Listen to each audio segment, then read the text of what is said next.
that's one of my rights and one of his duties.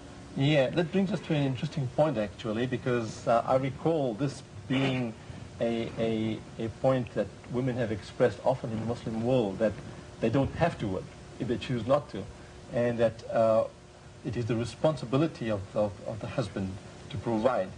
That sounds a little bit unfair to us as men, but anyway, that's the law of the Quran. We accept that. And I'd like you, Sheikh Shamsuddin, to... Actually, if you wouldn't mind, I'd like to add to the first question that go you ahead, asked go the ahead. women. See, the family is a single unit, and every member of the family has to contribute to that unit functioning properly. And as for the family, there's a lot of work that needs to be done. There's work that needs to be done at home, and there's work that needs to be done to bring in money. And I see my wife, I'm the one in my family that works to bring in money. But I see the work that she does work. I want to acknowledge that. What she does is good work. And she does work that I'm incapable of doing, at least the way she does it. And she does work that is very, very important. Unfortunately, she doesn't get paid, I mean, as much as I do, but I bring in the money for the family. And as for the ruling of Islam, had it been that my wife could have brought in as much money as I do as a professional, I would love to have her work instead, bring in more money for the family, and I try to serve at home. But what I want to say is that all of us contribute to the family, the unit of the family, and her work, she works, and it's important work. She just does not work outside for money. She works at home, and that's work. That's excellent. In fact, we have in New Zealand and many other societies in the world, we are learning that in modern society, women are campaigning for this right to have that acknowledgement that the work being done at home is actually work. And in socially based countries like New Zealand and many other countries, there is an effort, an initiative to get them to be paid for the work they're doing at home, which will be an interesting evolution of modern society. But coming back to that point we were talking about earlier, is it not unfair that the man has to provide for the women? Is there a clear Quranic injunction that says that? Yeah, Allah says in Quran, الرجال قوامون على النساء بما فضل الله بعضهم على بعض. That men have to take care of women because of what Allah has given one and He hasn't given the other. So Allah has commanded men to take care of women. So if a woman chooses to work, if she chooses to work outside the home, assuming that the work at home is taken care of, I mean someone does it, and then she works outside, then the money she earns is her money. But when I work outside the home, whatever money I earn is the family's money. So it seems to be more lopsided towards favoring the women. Not necessarily. I mean, Allah is the wise. Remember, Allah is the one who has created men. He has created women, and He knows how best society should function. And that's the essence of Islam. The essence of Islam is that Allah knows best. We believe Islam is from Allah. Allah knows best. So whatever He teaches us is the best for us, whether we understand how or not. And you find that when society deviate from the laws of Allah, they suffer as a result. Because we think we're so wise and we stay away from the teachings of the Creator, then we suffer as a result. So if the Creator said men take care of women, then men take care of women. Thank you for that. In fact, in the previous program, we talked about Islam, the meaning of the word Islam, and Muslim coming from the common root word that means peace, or coming to peace through submission to the will of God. And I think what you're saying there really corresponds with that. We submit to that commandment in the Quran, even though it might seem unfair. We know that Allah, the Creator, is the all-knowing, the all-wise. I have so many other questions. One of them that you just mentioned, one of the things that I realized is that as we're talking about the rights of women and men and the roles of men and women, there are a lot of practices in Islam, like, for example, at the masajid, the mosques, the place of prayer. There is a statement I've heard that is a hadith, correct me if I'm wrong in this, that women get the benefit of prayer in Jamaat. Jamaat is congregational prayer, even without having to attend the masjid. Again, it seems like the man has to go.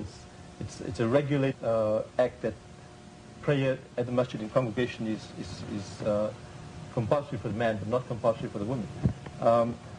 I would like to firstly ask you if that is the case, and following that, if the sisters could please comment on how they feel about it, and whether you attend the masjid or whether you have the freedom to attend the masjid, and whether you can partake in activities at the masjid as well. Starting with you, Shamsuddin. Yeah, it is the teachings of Islam. The Prophet, peace and blessings of Allah be upon him, said that for a woman to pray at home, it's better for her. And for a man to pray in the masjid in congregation, it's better for him. But you need to understand that that's in a time when men used to bring home Islam back to the women. Unfortunately, we live in a time now when men don't do that. And I personally think, especially in this modern day in America, it's better for women to go to the masjid so that they can learn their deen. Unfortunately, when they come to the masjid, the way our masjid function, and you alluded to it, is women don't get their rights. Women are not included in the discussions. They're not able to hear the khutbahs. They're not able to take part in the classes the way they should. I personally think that if women cover themselves the way Allah has commanded them to cover themselves, then they have done what they have to do. The rest of us have to lower our gazes and we have to respect them, and we can all be in the masjid like the Prophet ﷺ taught us, the women at the back and the men in front, men too and must take part. cover themselves. Men cover themselves, but not to the extent that Allah has commanded women. Women can only show the face and the hands, and to some opinions the feet. But men can show everything except from the navel to the knee, except it's advised you cover from the shoulder to the knee. Can a man go in with short trousers?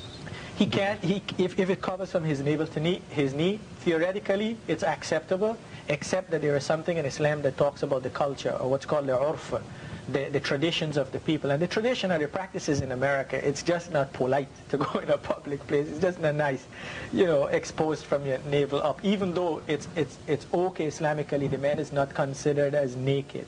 But I would feel naked. I mean, if I go outside into the masjid from my navel to knee, even though I know it's acceptable Islamically, I feel naked. It's just not proper.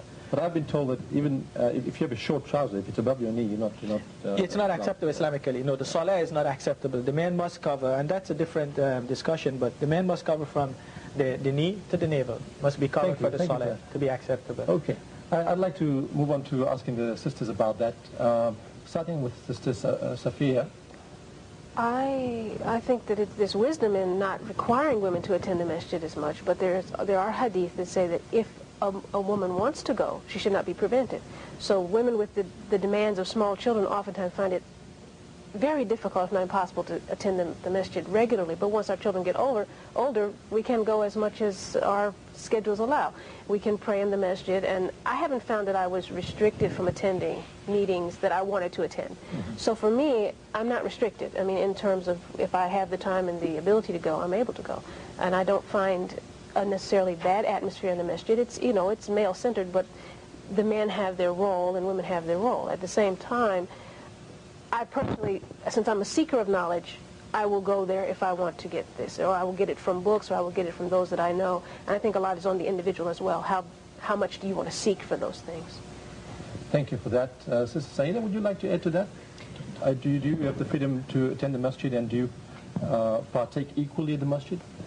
I do have the freedom to go. I don't go that much, mainly because I'm working during the day, and I participate in a lot of Islamic activities outside the masjid.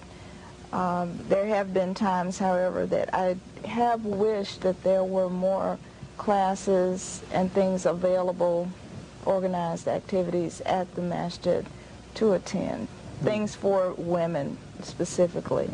But that's all right. I'm fulfilled with my other activities. But yes, I'm absolutely free to go whenever I want to. What about organizing? You just mentioned, Sister Munira. Are you able to, as Muslim women, organize whatever you wanted to, have things at the masjid which allows you to participate?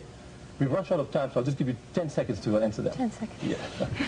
I don't know. Usually we organize things amongst ourselves and do it in our houses, because there's lots of times small children, and it's just easier that way. But I think we could work within the masjid if we chose to, if we wanted to.